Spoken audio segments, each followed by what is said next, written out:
72 दिन पे ये डिसीजन दिया था खुद तो बनाने का, और आज डे है 72। और अब एक चीज़ दी है, पीछे मुझे नहीं देखना। आज का होता हूँ पुश होता हूँ देश दो देते अपनी लिमिट कहाँ तो पुश कर सकते हैं। और आज जैसी मसर भी कर सकते हैं, मसर भी तो हो कॉन्फिडेंस अपने आप भी हो जाएगा। तो मसर पे फोकस करना। Welcome back to my channel. Fat to fit series का डे 72 है। और आज का वर्कआउट है पुश वर्कआउट, और हमारा फोकस रहेगा चेस्ट, शोल्डर और ट्राइसेप पर। और वर्कआउट के साथ ये स्टेप और बेहतर बनने की कोशिश करूँगा। तो ट्रांसफॉर्मेशन सिर्फ बॉडी का नहीं, माइंडसेट तभी होता है। अपने माइंडसेट को भी बहुत ज़्यादा स्ट्रॉन्ग बनाना है। यही वर्कआउट हमने चेस्ट की सबसे बेस्ट और पावरफुल एक्सरसाइज थी, वो है बार बेंच प्रेस। ये हमारा मसल भी नहीं रहेगा, हमारे कॉन्फिडेंस तो भी करने का काम करेगा और बहुत ही बढ़िया चेस्ट बनाएगा। फिर हमने दिया इंक्लाइन डंबल प्रेस। 25-25 केजी के मैंने डंबल उठाते अच्छे से चेस्ट के साथ वर्कआउट किया। बहुत ही टाइम बाद इतना हैवी और अच्छा वेट उठा पाया। मज़ा आया एक्सरसाइज करने में। इंक्लाइन चेस्ट करने से अपर चेस्ट टारगेट होती है, और जब अपर चेस्ट अच्छी हो जाए तब चेस्ट का शो अच्छा आता है। तो अपर चेस्ट तो हमेशा अच्छे से ट्रेन करना। अपर चेस्ट को टारगेट करने के लिए और उसे स्ट्रॉन्ग बनाने के लिए सबसे बेस्ट डंबल एक्सरसाइज मानी जाती है। फिर बार आता है, और मशीन से करना है तो आप बिजने हो तो उसको भी कर सकते हो, पर मैं कहूँगा कि भाई डंबल से करो तो ज़्यादा बेहतर रहेगा। फिर बाई आई शोल्डर तो ट्रेन करने थी, और शोल्डर की सबसे पहली एक्सरसाइज मैंने शोल्डर प्रेस थी डंबल से।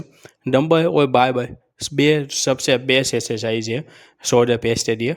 मशीन फिर आती है, जो आप बिजने हो तो मशीन कर सकते हो, पर आप तो अच्छी स्ट्रेंथ पानी हो, अच्छा माइंडसेट चाहिए और अच्छा मसल भी रहना हो तो डंबल और बारबल जैसी तो एक्सरसाइज नहीं है। सभी एक्सरसाइज की मैं बात करूँगा। फिर मैंने डेटा रेस्ट किया, शोल्डर तो 3 डायमेंशन में डालने के लिए और शोल्डर तो बढ़िया शेप देने के लिए ये सबसे बेस्ट एक्सरसाइज में शेप मानी जाती है। फिर मैंने चेस्ट फाड़ किया, पूरी चेस्ट को टारगेट करने के लिए, और चेस्ट का अच्छा सा शेप आ सके और चेस्ट को मैं ज़्यादा स्ट्रॉन्ग कर सकूँ, इसलिए इसमें मैं ज़्यादा वेट उठा सकता हूँ तो उठाता हूँ, और ज़्यादा रेपिटेशन भी करता हूँ जो मैं डंबल से उठना नहीं कर सकता।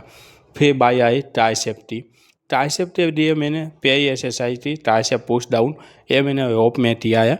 जो आप तो आर्म्स सबसे बेस्ट और पावरफुल और ताकतवर चाहिए तो ट्राइसेप तो ट्रेन करना पड़ेगा। तो ट्राइसेप जैसी तो और एक्सरसाइज हो रही नहीं। आपका बाइसेप का डोट भी ट्राइसेप की वजह से दिखेगा, और आपका पूरी बॉडी का शो जो होता है जो दो दिखेगा वो ट्राइसेप की वजह से दिखेगा। तो ट्राइसेप तो भी इग्नोर मत करना।